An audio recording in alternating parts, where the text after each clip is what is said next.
It's just insane. It's nuts. For what, 2 years? It's been it's been so far away from that, so far away from doing a deal, so far. Even I think I was probably talking about it a week ago or so, and it was like I said, there's never ever going to be a deal because there's lawsuits going on and everything's kicking off, and no one will budge at all. And all of a sudden, bang, that news out the blue. And when I mean out the blue, I mean I don't think anyone knew. I literally found out from friends WhatsApp group. I'd been playing golf, and when I got back and I looked at my phone, I thought, oh, it's some kind of joke. Um, Read through the messages and then went straight on Sky Sports, and that was it. It was straight up there, front page, and I was like, oh shit, it's actually real. Not from what I know, no.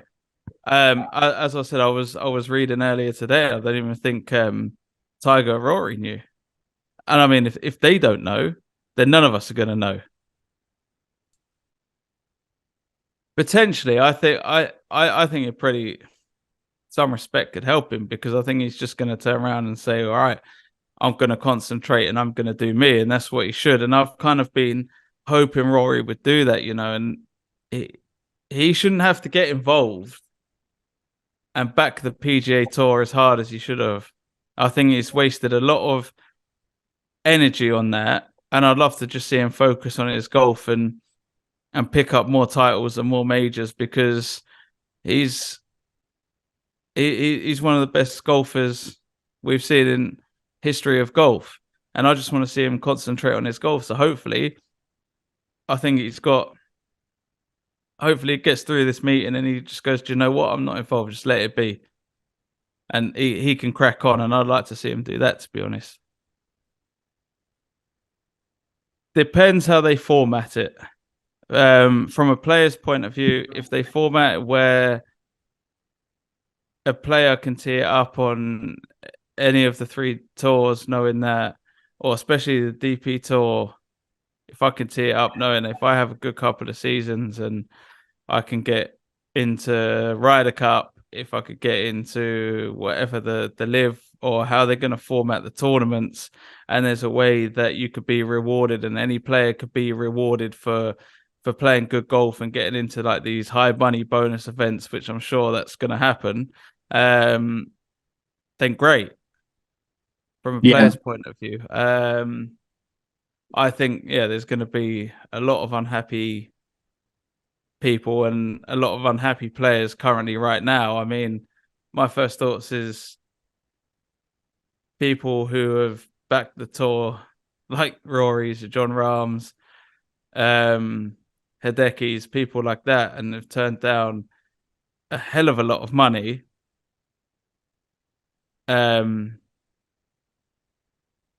And sort of, yeah, really prop the tour and back the tour, only to be sort of stabbed in the back. Absolutely blindsided by this. I mean, it's phenomenal. I mean, I can't imagine how they're feeling. I mean, they've got to be absolutely fuming about it. Yeah, 100%. Like, you can say it's not, it doesn't all boil down to money, but I mean, if you're being offered 200 mil, 300, 400 mil, and you're going to go, no, morally, I'm going to support the PGA Tour. It's the best place to play, whatever it is. And as you said, the whole storyline's been players that have gone over to live have sort of made their bed, which is fine. That's their choice. Now we move on, and that was the kind of situation. All of a sudden, all doors have opened, and they'd probably be sitting there going, wow, I could have taken 300 mil in my bank account for what, a U-turn after 6 months, a year. So I think that's going to be a really awkward conversation. I mean, players DP Tour who have been fined as well, going for playing one event and being fined 100,000. I mean, if I was fined for that, I'd be asking for my 100 grand back, to be honest. I think most people would. I mean, that's insane to fine them. And that only come out when they won the case 3 months ago.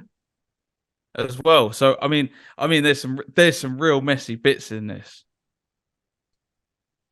Yeah, I was never been fussed at all. I mean, I know there's been some players have been unhappy about them going, and a few have been a bit awkward about it. I'm not too sure exactly who it was or why it was or whatever reason. Um, but I said to all the guys, I still keep in touch with a couple of them, and I'm like, fair play, you got to do what you got to do. You're not doing anything like terrible. The whole moral situation I found quite interesting from the start, and PJ Tour and DP Tour sort of saying it's morally wrong to go. But we already played in Saudi already a few years ago, so I found that a bit funny. And I was just like, look, they're doing it for their reason. We're self-employed. If you get that opportunity, go and take it. What I didn't quite understand was some of the guys trying to come back and play on the DP tour if they've sort of signed a full contract to go and play on Live. And for me, my perspective would have been, all right, I'm going to move over to Live. I've signed on for a lot of money. I'm going to go and play the 16 events, enjoy my time off with family or whatever you want to do. I'd go and barbecue a lot and hang out with my mates or whatever, you know. But that's their choice again, and everyone's got their choice, and I don't think we should be saying, "Oh, you can't come back, you can't come and do this, whatever it is." I'm not really fussed, man. Yeah, 100%. You want to see the best players go head to head. 100%. The best players at that time you want to see playing. That's what makes great Ryder Cups, when you've got the best players. And if you're missing certain players, I don't think it's ideal. I mean, on the flip side, if you can't, there's always going to be players coming up, the new generation coming up, and great players, no matter what happens. So I always thought the Ryder Cup would be in safe hands, but it's better that everyone can play.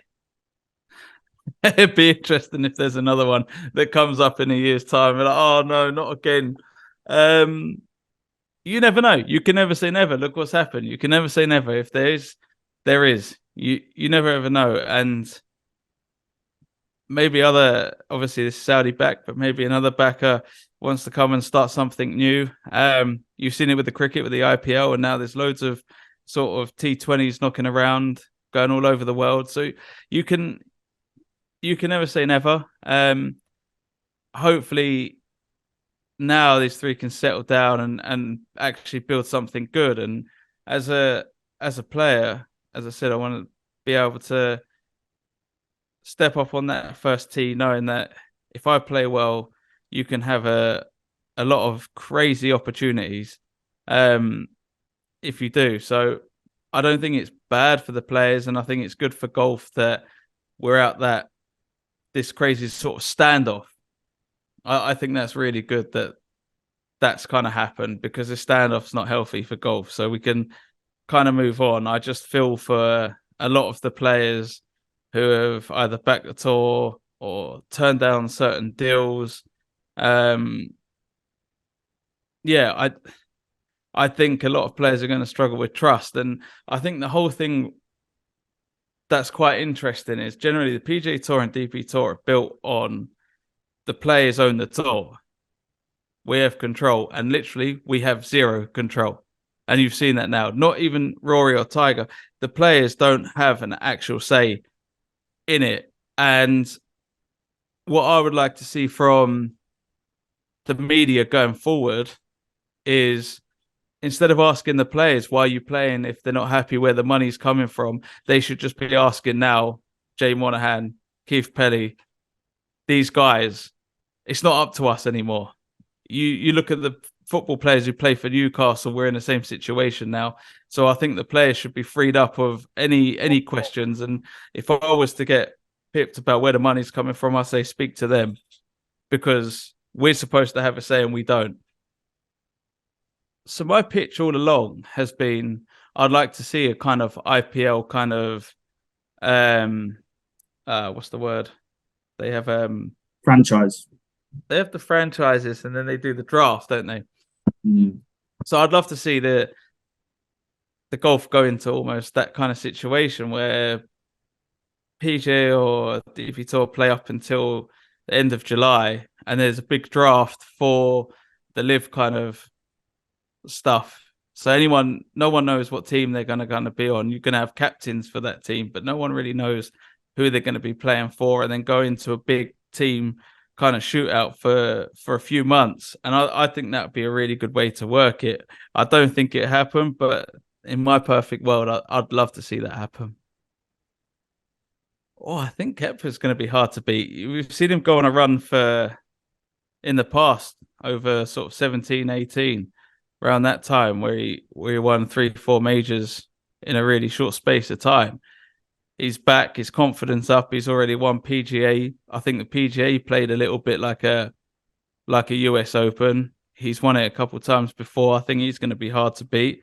But again, saying that, there is just so many good players who I've just reeled off who can all win as well. And the competition's massive. And that's one of the positives about this situation, is because you want to see the strongest fields, the best players play against each other.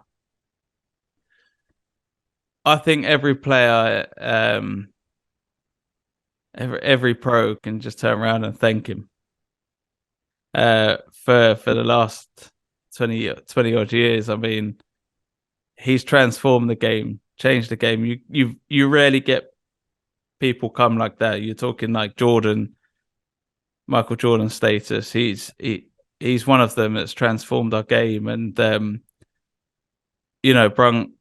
brought in so many new sponsors, TV deals, rights. Every time he plays, that they talk about the needle moving. He's the guy that everyone wants to see, everyone wants to go and watch, and we should be so grateful that he's part of this era and we get to play against him still.